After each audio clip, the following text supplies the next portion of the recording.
This ride takes us through Hyderabad, moving along the city roads during the ride. The mood here is calm and focused, with the sound of the engine carrying us through the changing rhythm of the streets. Let the road unfold naturally as we settle into this stretch.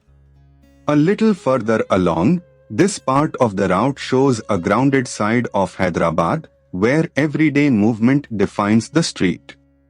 Shops, side lanes, and passing vehicles build a sense of momentum, and the pace stays steady. It is the kind of stretch where the ride feels less like a destination and more like a continuous observation. As the ride continues, here is something worth knowing about this part of Hyderabad. The city's growth has been managed with an emphasis on planned development in new areas.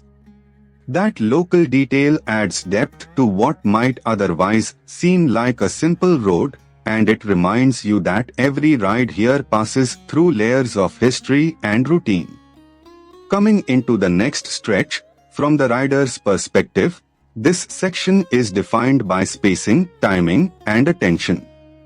Traffic flows in its usual unpredictable pattern, so every opening on the road matters.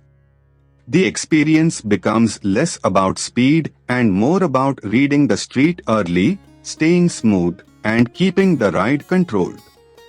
Further down the route, as the route continues, the presence of history Chomhalla gives this stretch a stronger sense of place.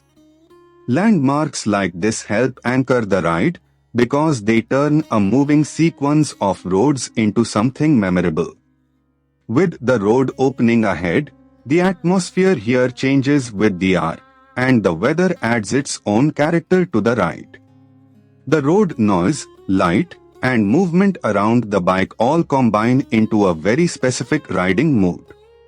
That is what makes city POV footage work best when the narration supports the scene.